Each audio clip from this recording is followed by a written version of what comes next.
What would it take to arouse your life, to experience more connection, more pleasure, more realness, in and outside of the bedroom? I'm August McLaughlin, and this is Girl Boner Radio.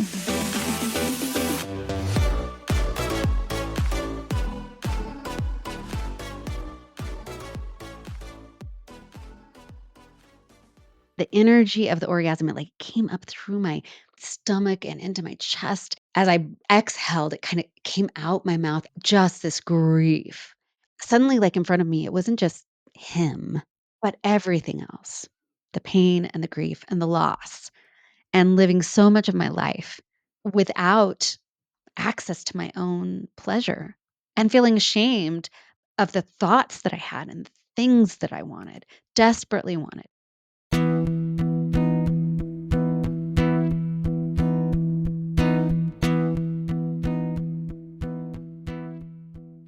Annette Benedetti told me she grew up as the quintessential Catholic girl. Like, I'm such a cliche that way. Around the 6th grade, she learned something about sex that would bother her for years. One of the things that really stands out is being told that it would be very normal if I never orgasmed during sex, that not all women orgasmed during sex, and that I may only ever be able to orgasm from clitoral external. At that time, the internal clitoris wasn't even a thing. But that it was very normal not to feel any internal pleasure. When my mother talked to me about it, that was what she told me. And I know that it wasn't just her. I mean, it's not like in my youth I went around talking to a lot of people about sex. That was not acceptable at all. Still, she was super curious about sex. From a very young age, even before I really understood what sex was, I was always, I would say, a very sort of sensual person. And I was very curious about intimacy that I would see on TV and what it meant, and wanted to experience that thing. Then to find out when I started having sex that, oh, but it will be normal if you never like have an orgasm, was like, dang, this has been misrepresented in the media and on TV. Her sex ed class at school wasn't any more helpful. They didn't even talk about the female orgasm in class. That wasn't a thing. We were there to have sex, to have babies. It was all reproductive and not pleasure. I mean, we talked about boys, men orgasming. All of that impacted Annette's sexual self-discovery journey. You went on to not experience orgasms during sex. Do you think that there's a correlation there? Did you just think, "Oh, well, that's what I was told would happen," or were you frustrated? What was it like in your early sexual experiences? Well, so it's a little complicated trying to figure out where my inability to orgasm came from. I also experienced a sexual assault and rape at the age of 13 to 14. And so there was a lot of trauma around that. So the lack of being able to orgasm is a combination of trauma, probably education, shame. I was Catholic, but there's a lot of shame around being your full sexual self, right? And being this embodied sexual being. That's not something I was ever taught about. It was something I naturally was. And that, of course, drew a lot of disapproval and shame. The way in which I would act and the things I would start to talk about openly would be shut down. So the combination of shame, sexual trauma, bad sexual education, I mean, that kind of set up the perfect storm for not being orgasmic during sex. So where I learned to derive pleasure from was the reaction I would get from my partner, the powerful feeling I could have during sex through performative sex. Even though she wasn't experiencing orgasms through sex, she said she enjoyed the energetic sexual power. But I couldn't have the actual physical experience of what it would be like to have the orgasm myself and that kind of pleasure myself. Meanwhile, into her early 20s, Annette realized that she's a very sexual person. And I was also not straight. I liked women. I was very turned on by women, men, but I didn't know how to explore it in the open. So it was very secretive. I was very exploratory. I had a lot of sex. I had a lot of lovers.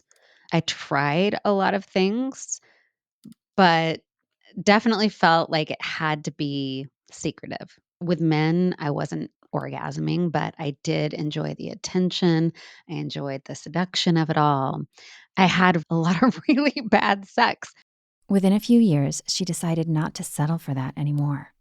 I was unwilling to have sex in which I didn't have an orgasm.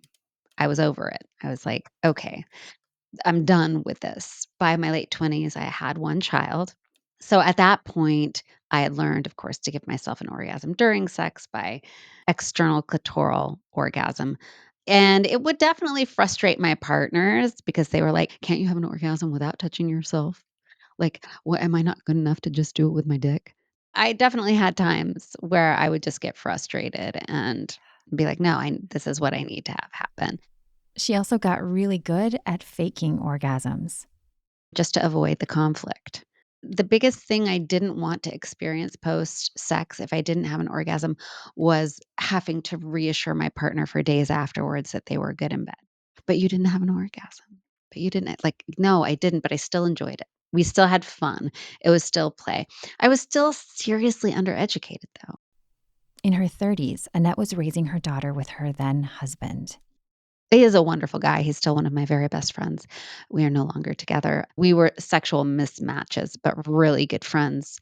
But then I've really lost myself. I lost the sensual personality. That part of me was extinguished between what I thought the expectations were of me as a mother, what that was supposed to look like, which mother and sex, oddly enough, don't go hand in hand. And then just being in a marriage, an intimate relationship that was a mismatch.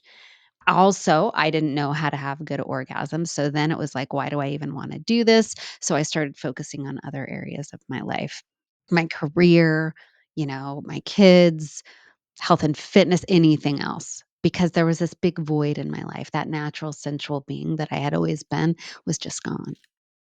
And it's funny because I can go back and look at pictures of myself. I can see that stripped down version of me, the difference just looking at those photos, right? From who I am now, if you saw pictures of me then and now, it's a totally different person. It Wow. What looks different? Is it like the light in your eyes or I don't know how to explain it. I think you do see just in the way I wear my hair, the glow, the light in my eyes. It's just it's vacant. And there is much more like maybe what the quintessential boss babe look. by her early 40s, Annette's marriage had essentially ended. So I will now refer to him as my parenting partner, had separated officially and were exploring what life was going to look like. I wanted to get back to who I was. I knew I had traveled far, far from the best parts of myself, the juiciest parts of myself. I got on the dating apps. I don't even know how many hundreds of dates I went on. And my sex drive was gone, and that worried me. So I started I went down the porn rabbit hole. I'm not gonna lie. I started watching all kinds of porn, and the first kind of porn that really caught my eye was like spanking porn. I wanted to be turned over somebody's knee and spanked. Had you been spanked before? Not, I mean, I'd had my ass slapped here and there, one of those disappointing slaps where you're like, oh, you get excited and you're like, oh, that's all that's gonna happen, right? I don't get my 50 shades of gray moment here, do I? She's like, "It's kinda like beige, like 20 shades of beige."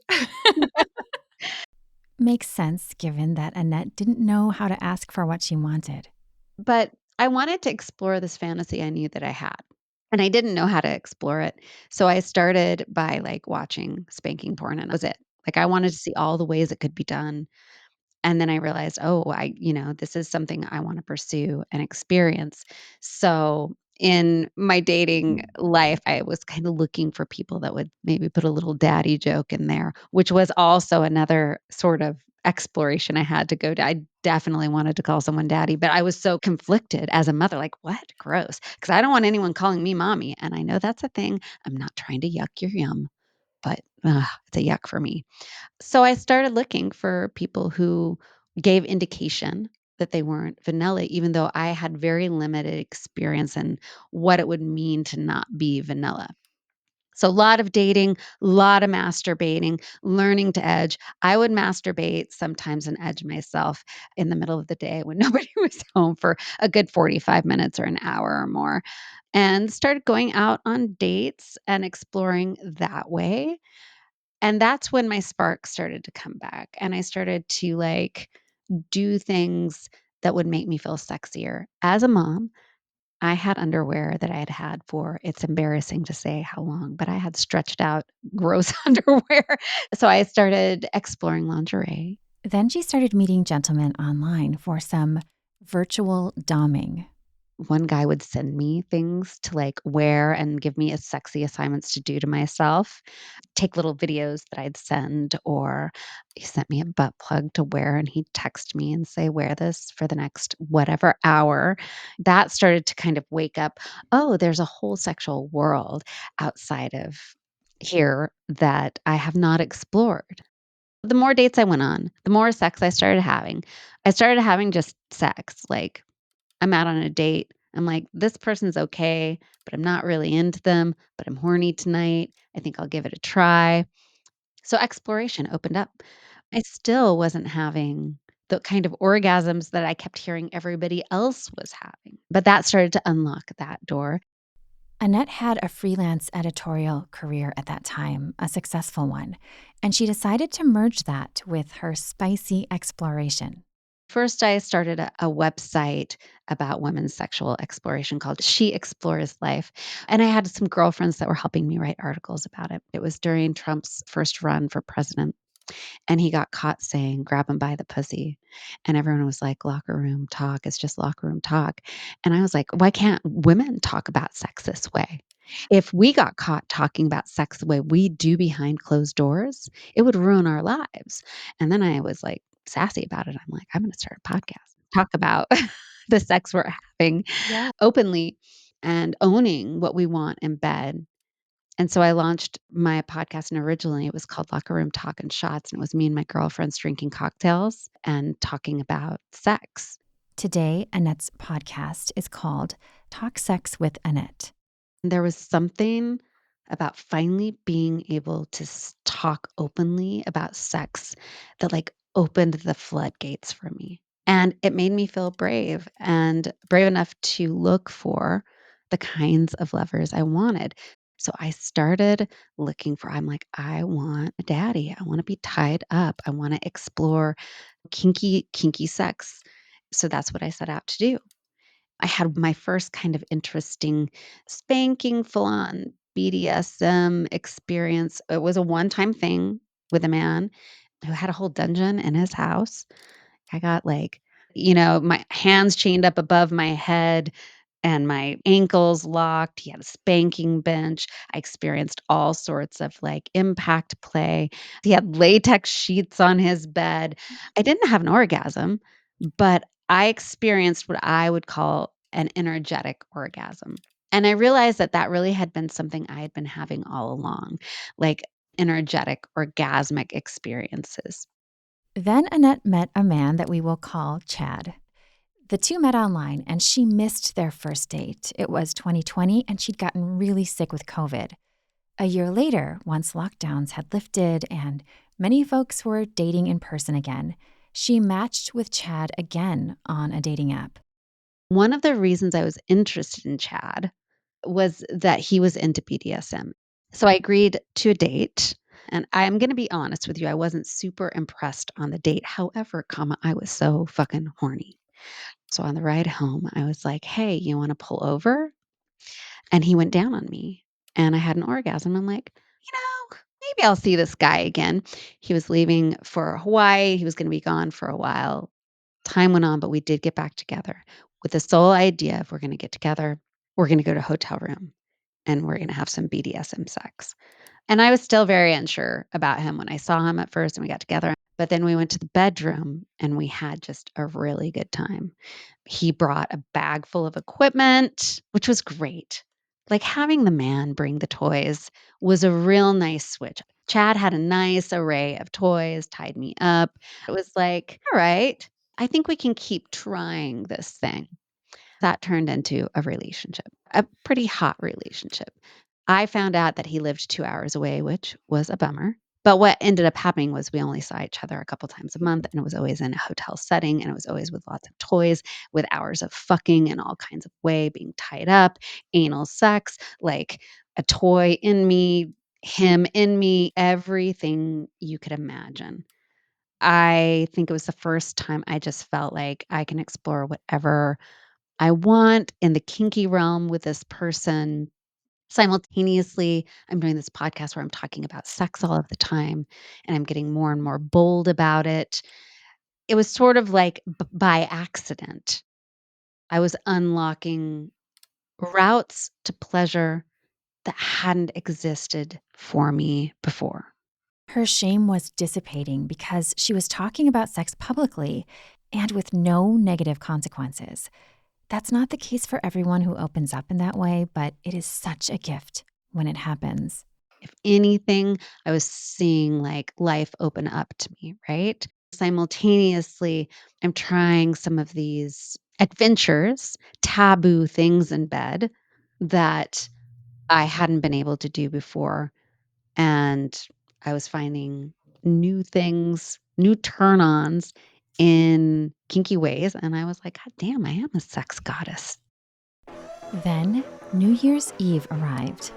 Annette had no idea that that night wouldn't just turn the calendar year, but inspire a decision that would change her life. That night, after some fun partying with Chad at a sex club, Annette committed to having 365 days of orgasms. Meaning having one orgasm every day for the next year. My decision was a alcohol and sex fueled decision. I was riding the high of orgasms. Again, I was primarily external orgasms, but energetic orgasms, kinky sex, watching people fuck. Like I had had sort of like an evening of seeing people do crazy things to each other, in public setting, then had sex with him. And before I was sober enough and had come down enough from my orgasmic high, I decided to tell the whole world via social media that I was going to have one orgasm every day for the next year to hold myself accountable. There I was on a very public platform making this big commitment, not at all thinking about the fact that I would be alone for a lot of that. I didn't have a partner there to give me orgasms. I do a lot of sex toy reviews, so I had a lot of toys to use. I had a lot of toys. I mean, I was maybe a little bit in my ego thinking, I got this covered. As it would turn out, it wasn't exactly that breezy, especially at first. So the first couple of days, I was having orgasms pretty quickly.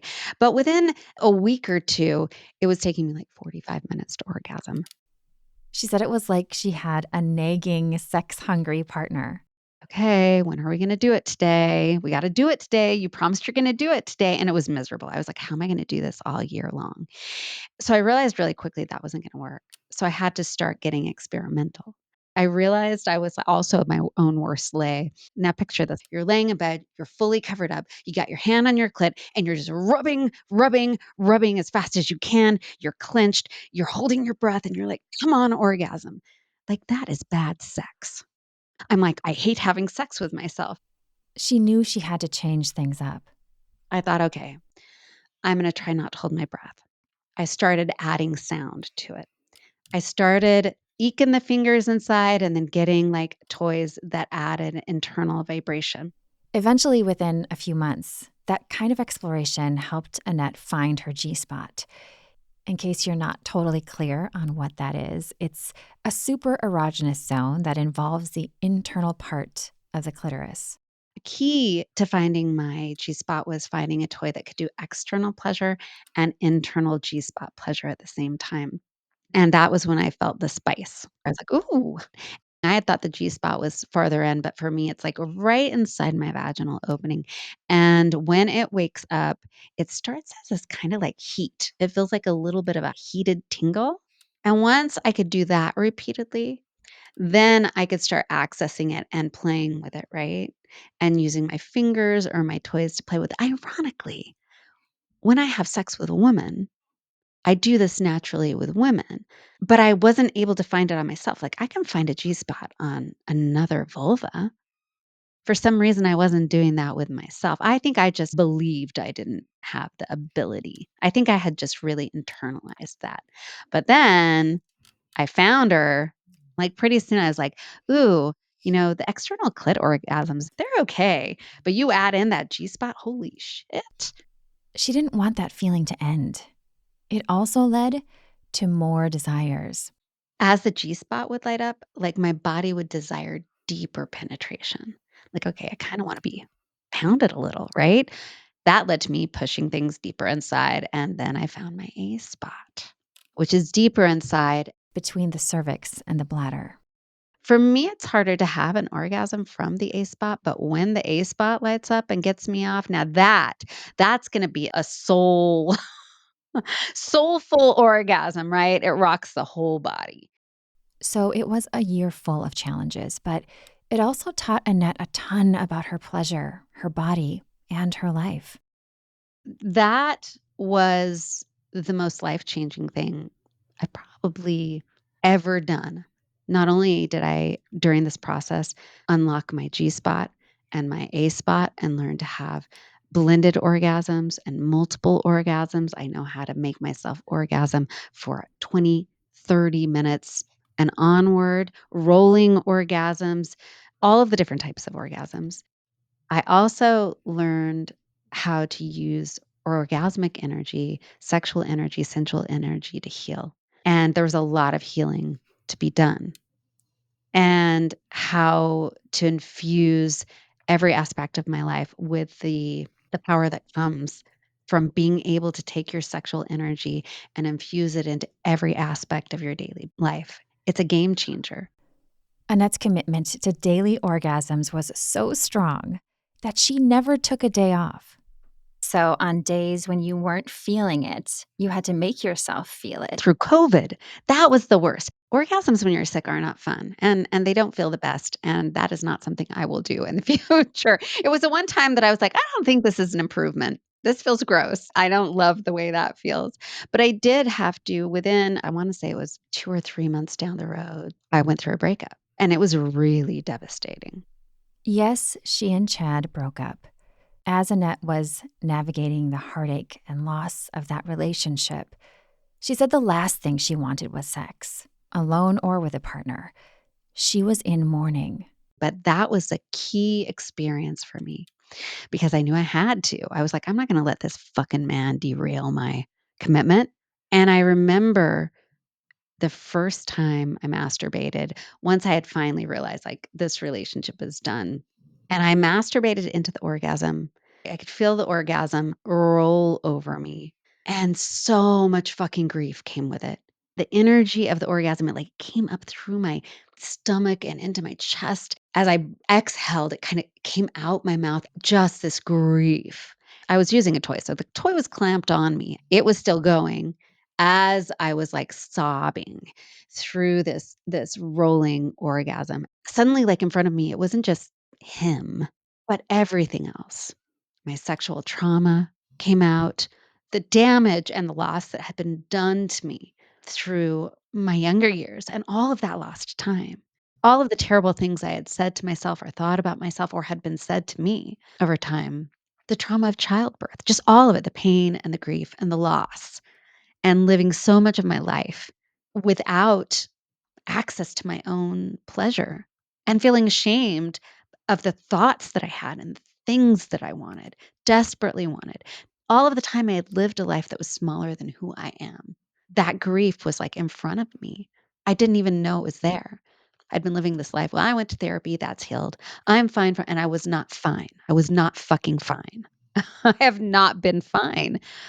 And it was so interesting to me that combining like orgasming during grief and allowing that, like, not trying to stop it, not clenching it, letting it come up and out and through me really let me kind of look at myself. The grieving part of me was standing in front of me, and I had to look at it and embrace it and say, I fucking love you. Like, let's do this.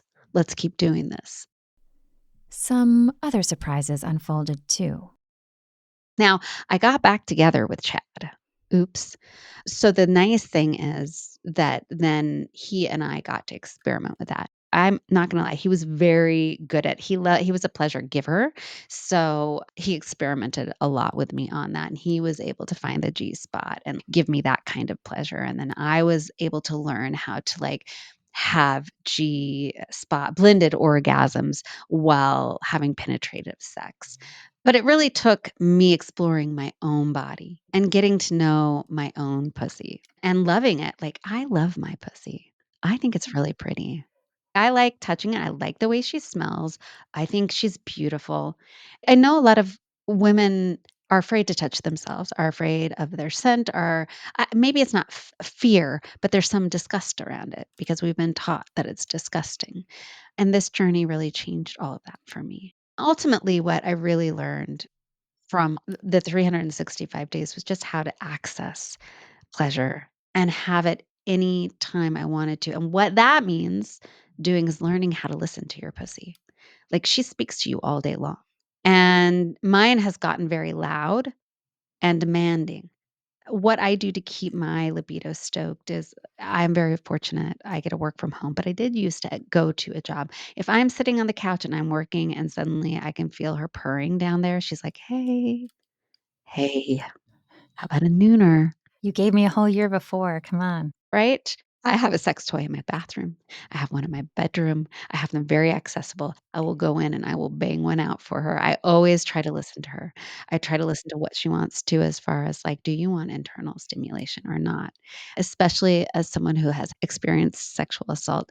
If there's part of me that, like it just hurts, like I try to use a toy to enter myself and it feels yucky, I always back out and I listen to what my body is telling me.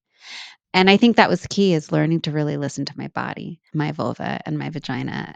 She had to learn to trust her body again. The way it learned to trust me was by accident. I didn't know what I was doing, but by me learning to listen to it and to only enter it when it was like I felt the call, you know? And like most good things, her 365 days of orgasms came to an end. How did it wind down? Did you have like a special orgasm celebration at the end? Do you remember your last one? There must have been kind of a countdown for you. You're like, wow, I'm on 360.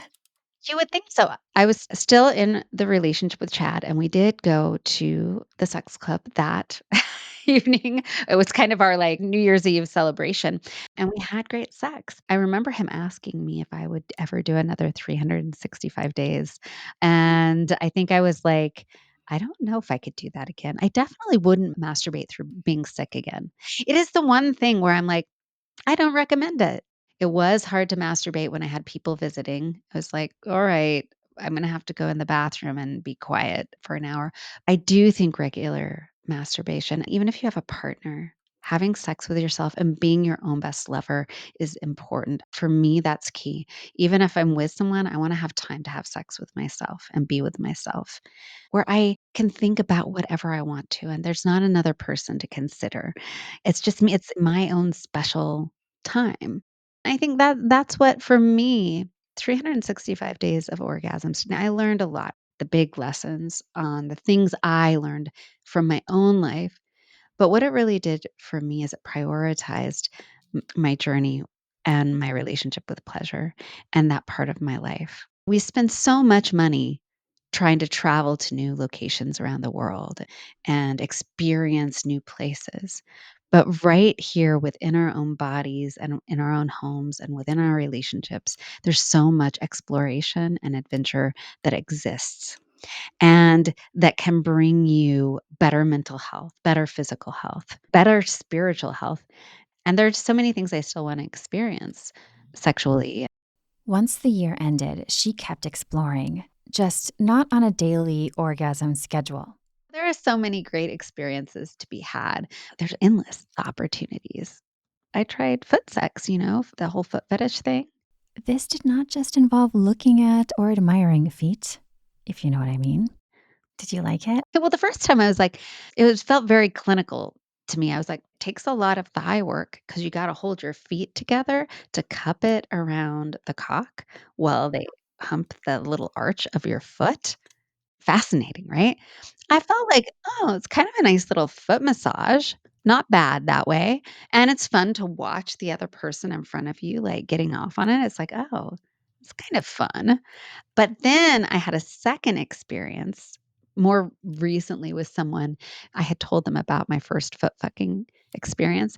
They had kind of tied me up and blindfolded me and were, playing with me and took my feet while I was blindfolded unexpectedly and wrapped them around his cock. And I was like, oh, oh. At first, it made me kinda smile because I was like, "Oh, it's the story I told you." And then I was like, "That's turning me on a little bit." So I always say, try it twice at least before you judge it. Her year of orgasms gave her lots of chances for that. It gave me a lot of opportunity to keep trying things over and over again. Come on, the first time I decided to make noise in bed with myself was just cringe. I was like, "Oh, okay, this is weird." Now, I mean, you would think I have 3 people in there fucking me when I'm like, I make lots of noise. I talk dirty out loud too, Something Annette experimented with a lot. like saying the dirty thing instead of keeping it in my head, hearing it out loud, Mm. that helped a lot, and that helped me with dirty talk in bed. I'm really getting good at dirty talk in bed now, but it's because, I practiced it with myself. You get experimental when you gotta fuck yourself for 365 days, and then you get to take that to your next partner.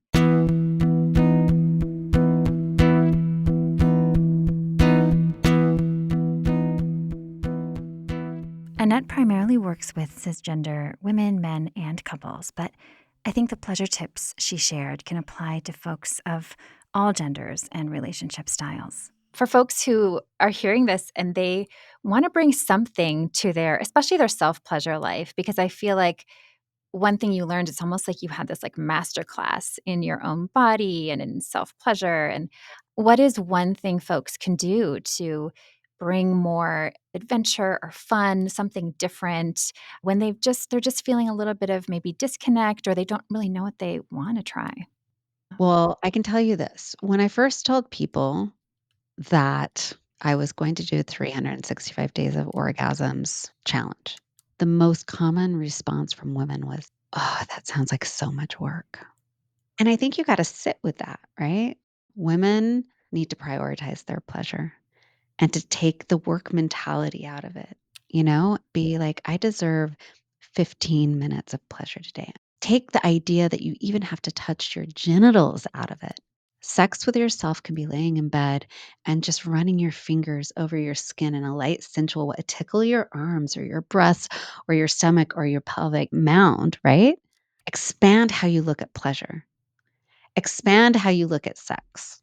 That's where I'd start. Now, if you're a woman who has been healthily fucking yourself for a good amount of time and you're getting bored with it, explore fantasy. You can do it through ethical porn. You can do it through audio erotica. There are groups out there for everything. You can go to Munches, look for meetups. Like, go hang out with some swingers. You don't have to swing, but you can go and just like check them out. Be like a fly on the wall. If you're curious about BDSM, you don't ever have to do it, but there are gatherings where you can go and watch people go explore new options and ways to excite your body and pleasure your body. For men, slow the fuck down, right? Sure, you can go into the bathroom and whack off really quickly, but is that really pleasureful? It's a kind of pleasure, but it's not fulfilling. It's not as fulfilling as slowing down and exploring your own body and elongating the experience. Also, it's never too late to expand those experiences or explore. I'm 51 now. This is the best time in my life. I feel sexier. I'm having more and better sex than I ever have. I am having incredible orgasms. Like, life-changing orgasms on the regular. I'm giving life-changing orgasms regularly, right? I feel great in my body.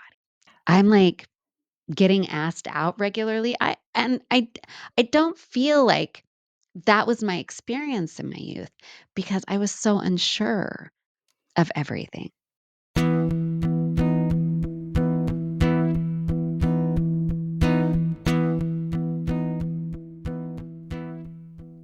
Today, Annette is a sex and relationship coach. The goal of my work is to let people know how important pleasure is to their lives and to learn that pleasure is your birthright. And you have a right to experience that in this life with yourself and with other people. In our society, for people of all genders, there has been so much shame put on sexual pleasure. It also creates disconnection from yourself. And who wants to spend their whole life disconnected from their own body? My work aims to help people reconnect with pleasure, reconnect with each other, destigmatize and de-shame. I don't think that's a word, but whatever. Take shame out of sex and pleasure. That's what I try to do. Educate through humor, through stories. And I think also people compartmentalize sex like it's over here in this box. You take it out at night behind closed doors. That's one of the things I want people to understand is it's not just something that should be in a box over here. It should be infused in your daily life. You have a right to experience pleasure every day.